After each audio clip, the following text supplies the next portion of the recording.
Je pense qu'on peut y aller. On peut y aller. Bah, au moins vous présenter en tout cas un petit aperçu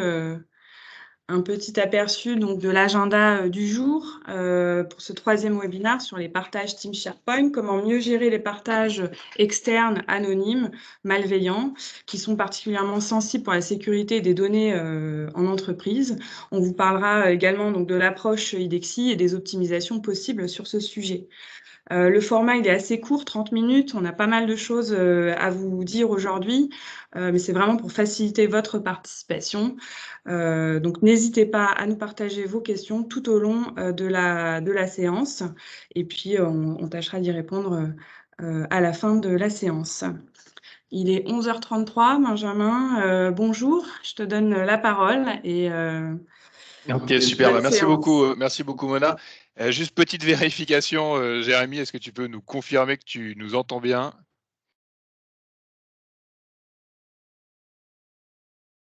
Et je vais démarrer. Ok, ça marche. Merci beaucoup déjà à tous d'être présents. Donc, ce que je vous propose pour commencer ce webinaire, justement, dans un premier temps, c'est de revenir sur des notions assez importantes autour de Teams et SharePoint. Alors, pour certains, ça va être des choses peut-être assez évidentes, mais c'est important, en tout cas, de notre point de vue, de pouvoir vraiment poser ce contexte-là, justement, parce que vous allez voir que finalement, Teams et SharePoint, ces deux applications sont vraiment étroitement liées. D'un côté, en fait, on a Teams, qui est un outil de communication, de collaboration, qui est vraiment au cœur en fait des données, puisque cette application Teams, en fait, elle se synchronise en permanence avec l'ensemble des autres plateformes de Microsoft. Elle est liée à votre messagerie, elle est liée à votre compte OneDrive, elle interagit avec l'Azure AD et aussi avec SharePoint. Et en fait, justement, son lien avec SharePoint, c'est que SharePoint va permettre justement de compléter la gestion des données dans Teams. Alors, je vais vous préciser justement ce propos-là, parce qu'en fait, il faut savoir que à chaque fois qu'une équipe Teams est créée, en fait, il y a une librairie SharePoint qui est créée en parallèle. Il faut savoir que toute la sauvegarde des fichiers dans Teams, en fait, passe par SharePoint.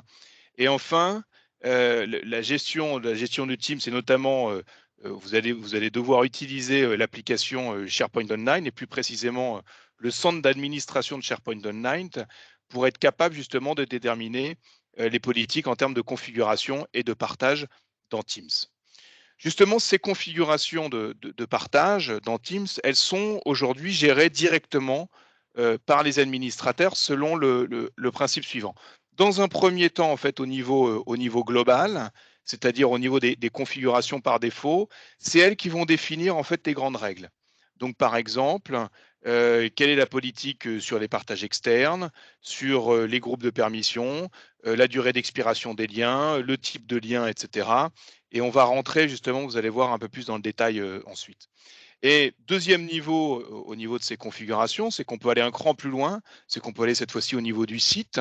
Par défaut, en fait, c'est les règles de base qui vont s'appliquer, donc il y a un principe d'héritage qui s'applique, mais on peut très facilement, là, restreindre encore plus le niveau de droit. En revanche, c'est important de bien préciser que ça se fait uniquement que dans un seul sens, c'est-à-dire on a la possibilité de restreindre l'accès au niveau du site, mais on ne peut pas avoir des droits qui sont plus permissifs, en fait.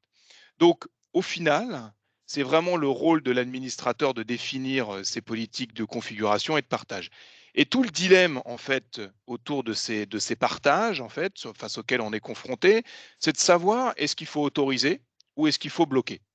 La tendance actuelle, c'est plutôt justement de laisser ouvert et laisser ouvert dans une raison assez évidente finalement, c'est pour éviter de devoir faire face en fait à un raz-de-marée de demandes directement des utilisateurs.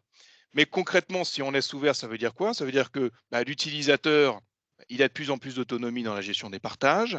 Il peut désormais créer des équipes, partager du contenu, et il peut très facilement autoriser des partages avec, notamment avec des externes.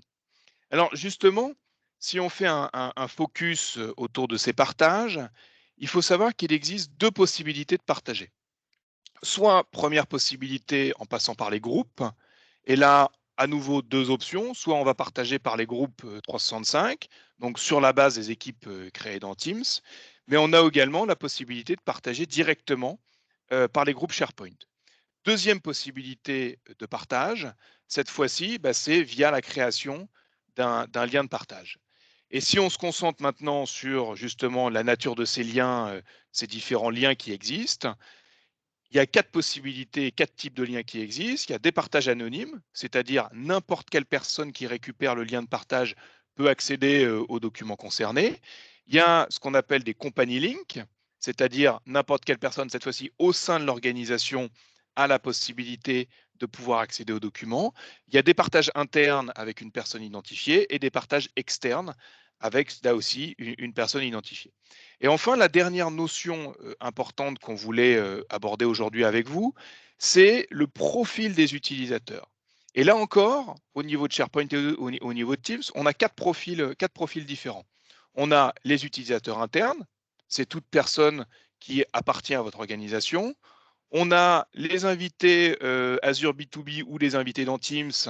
Là, on a des personnes qui sont enregistrées dans votre Azure AD avec un profil d'invité et sur lequel, ce qui est important de retenir, c'est que sur lequel on a la possibilité en fait de mettre en place les politiques de sécurité qui sont mises en place au niveau de l'Azure AD pour encadrer le cycle de vie et les accès.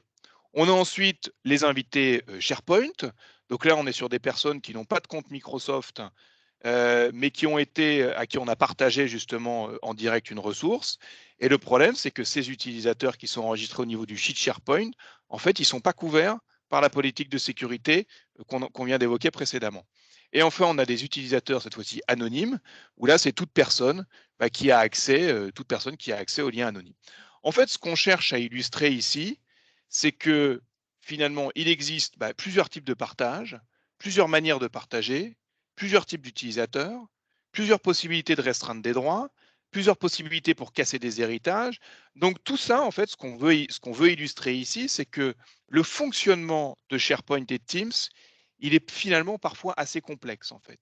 Et du fait de cette complexité, en fait, il y a une vraie source d'inquiétude aujourd'hui pour les équipes IT, mais aussi pour les utilisateurs qui sont parfois un peu perdus avec toutes ces notions-là et qui ne maîtrisent pas toujours, en plus de ça, la portée de leurs actions.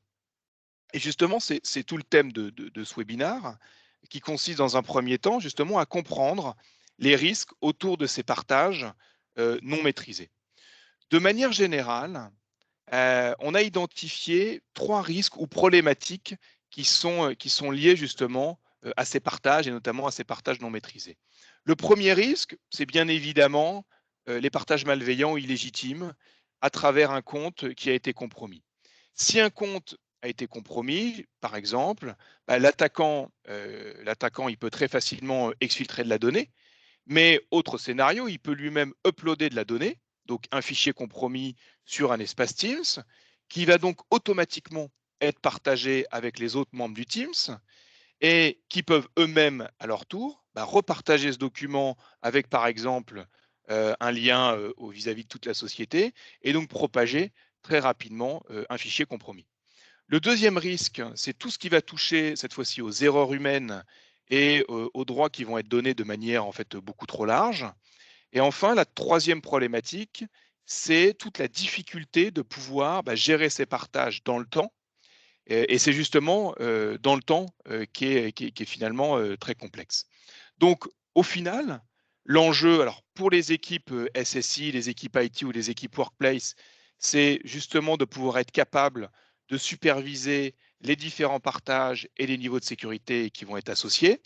Mais au fond, ça veut dire quoi? Ça veut dire en fait s'assurer que les données sont accédées et partagées par et avec les bonnes personnes, que ça soit à l'intérieur ou à l'extérieur de l'entreprise.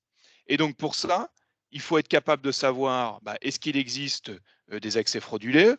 Est-ce que être capable de savoir qui accède à quoi? Être capable de savoir qui est propriétaire de quelles données? Est-ce qu'il y a des partages externes qui sont obsolètes ou illégitimes? Est-ce qu'il y a des partages malveillants?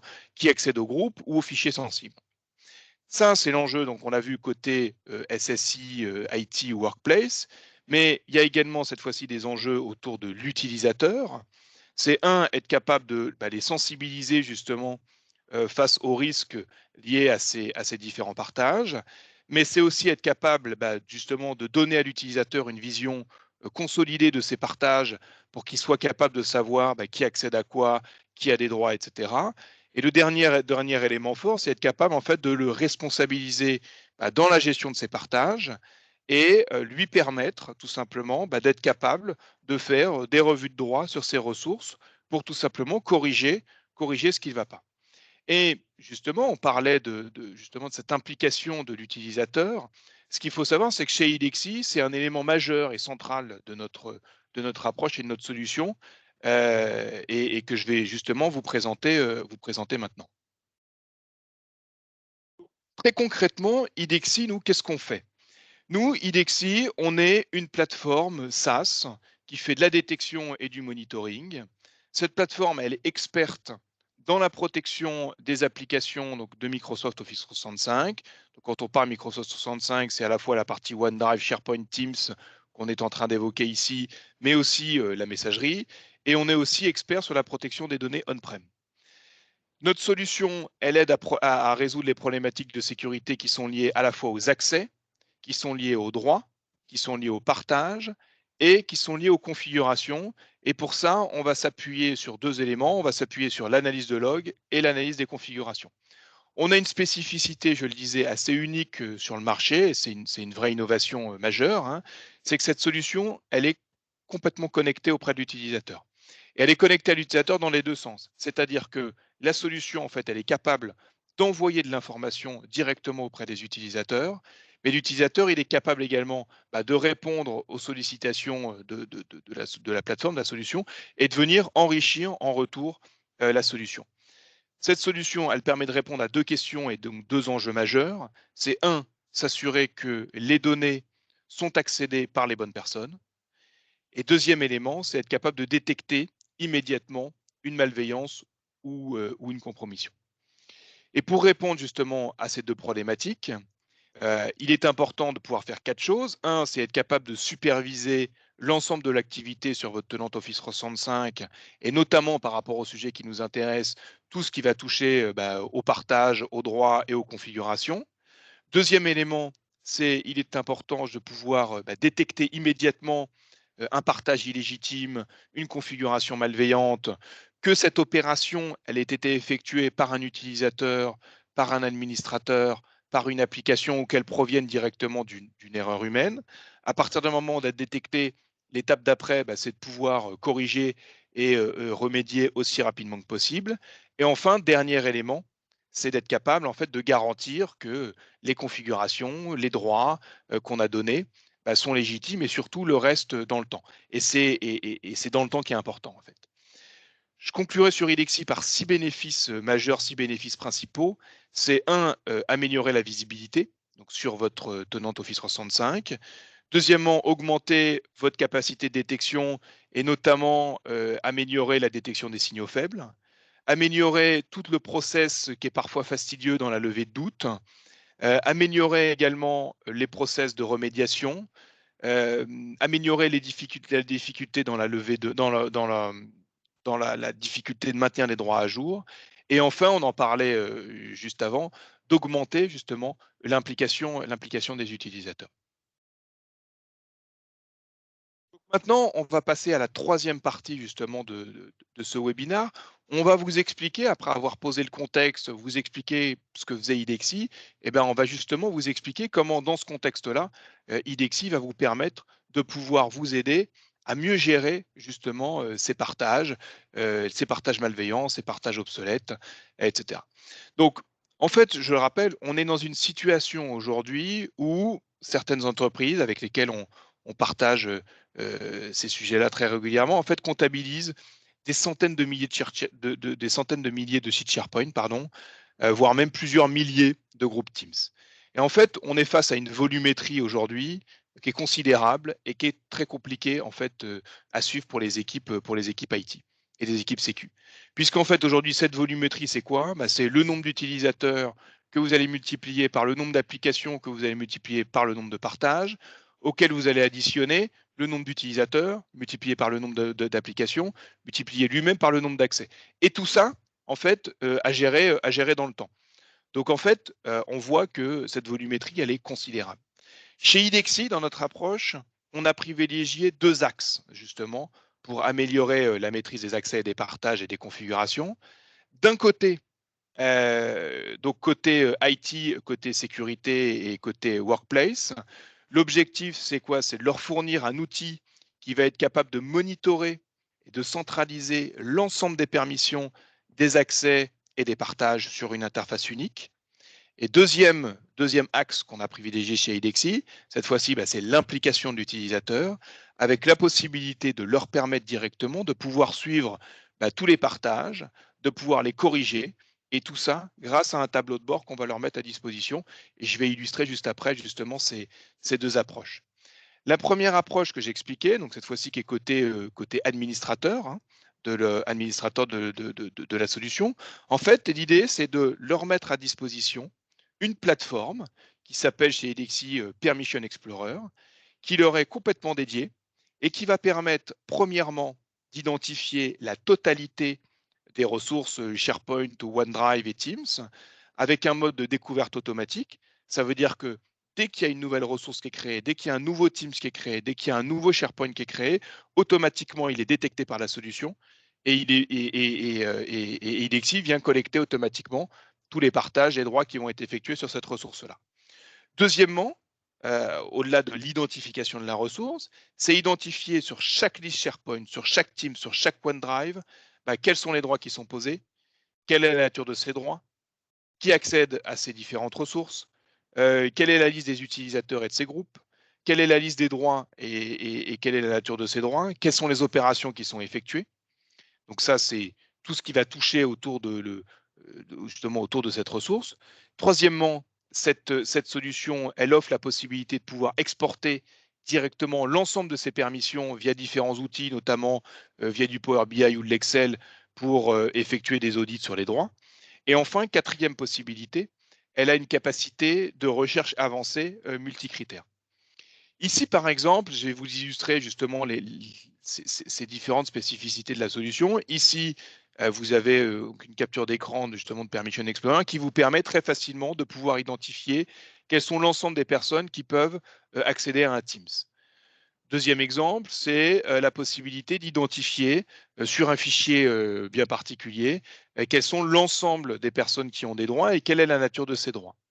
Enfin, dernier exemple, ici, on a la possibilité de remonter l'ensemble des documents qui sont tagués confidentiels, par exemple au sein d'un OneDrive.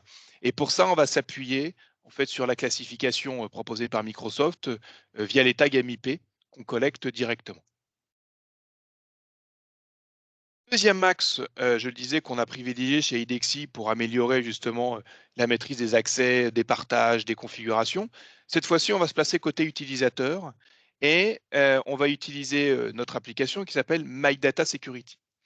Très concrètement, My Data Security, c'est quoi? C'est un dashboard qui prend la forme d'une page web interactive, hein, qu'on peut tout à fait personnaliser, sur lesquelles on peut venir, qu'on peut customiser avec votre charte graphique, vos codes couleurs, votre logo, et sur lequel l'utilisateur il va pouvoir très facilement identifier quels sont les SharePoint et les Teams qui lui sont rattachés. Donc, quand on parle de rattachement, c'est quels sont les SharePoint ou les Teams dont il est propriétaire, tout simplement. Au sein de ces SharePoint et au sein de ces Teams, qui sont les membres de ces SharePoint et de ces Teams, qui a des droits, quelle est la nature de ces droits et qui y accède. Donc tout ça, on nous fournit une vision consolidée sur une interface sur laquelle il a la possibilité d'accéder très facilement. Mais on ne s'arrête pas là, puisqu'on va lui permettre également de pouvoir très facilement, à travers son dashboard, identifier une compromission de son compte. Donc, par exemple, il va identifier qu'il y a un partage externe qui a été fait et ce n'est pas lui qui l'a fait. Donc, on peut très légitimement supposer que en fait, cette opération a été faite de manière malveillante. Donc, une personne a pris la main sur son compte et a partagé à l'extérieur des documents. Quel est l'exemple notamment que je pouvais vous citer tout à l'heure. Mais il va pouvoir, grâce à son My Data Sécurité, il va pouvoir également identifier très facilement et très rapidement, deuxième problématique qu'on citait tout à l'heure autour des droits qui sont donnés de manière trop large ou des erreurs humaines, ça, il va l'identifier directement à travers My Data Security. Ici, l'exemple qu'on illustre à l'écran, c'est une permission qui a été donnée à l'ensemble de la société, alors que l'utilisateur, il voulait partager uniquement avec une personne bien précise. Enfin, dernière spécificité à travers My Data Security, c'est qu'on va également pouvoir permettre à ce même utilisateur de pouvoir corriger directement et de pouvoir gérer dans le temps l'ensemble de ses partages. L'exemple qu'on citait tout à l'heure avec un droit qui a été donné de manière beaucoup trop large à l'ensemble de la société. En fait, l'utilisateur, il a juste à cliquer sur corriger, il sélectionne les permissions à supprimer et il valide. Et il y a tout le mécanisme qui se met en place derrière pour venir supprimer directement le droit dans son OneDrive, dans son SharePoint ou dans son Teams. Et les équipes IT et sécurité voient remonter directement sur leur console d'administration l'ensemble de ces remontées de la part des utilisateurs. Donc derrière, les équipes IT et les équipes admin, elles suivent directement toutes les corrections qui sont appliquées directement par l'utilisateur final. Donc en conclusion, à la question comment IDEXI permet une meilleure maîtrise des partages et des partages et des accès dans Teams et dans SharePoint, notre réponse, c'est qu'il faut d'un côté permettre aux équipes IT de pouvoir identifier, rapidement l'ensemble de ces ressources. Deuxième élément, il faut être capable de superviser l'ensemble des accès, des partages effectués sur ces différentes ressources et on a vu que la volumétrie était considérable. Il faut s'assurer que l'ensemble des membres Teams et l'ensemble des partages sont tous encore légitimes et il faut être capable surtout de pouvoir détecter immédiatement une compromission pour éviter tout simplement que ça ait par la suite un impact lourd. Deuxième approche, donc d'un autre côté, il faut aussi, cette fois-ci, côté utilisateur, être capable de sensibiliser les utilisateurs sur les conséquences que peuvent avoir les différents partages qu'ils peuvent effectuer. Et pour les sensibiliser, il faut aussi leur permettre de suivre ces partages, de suivre l'ensemble des membres, de suivre l'ensemble des accès. Et dernière étape, à partir du moment où on leur donne de la visibilité, il faut aussi leur permettre de pouvoir corriger directement quand ils détectent quelque chose d'anormal. Tout ça dans une logique finalement assez simple, c'est aussi de venir décharger votre SOC, décharger vos équipes sécurité de toutes les tâches qui sont parfois assez fastidieuses, assez compliquées et qui peuvent être déportées directement ou en tout cas en partie sur l'utilisateur. J'ai terminé la présentation de ce troisième webinaire. Mona, je te laisse la main et on va ensuite répondre aux différentes questions.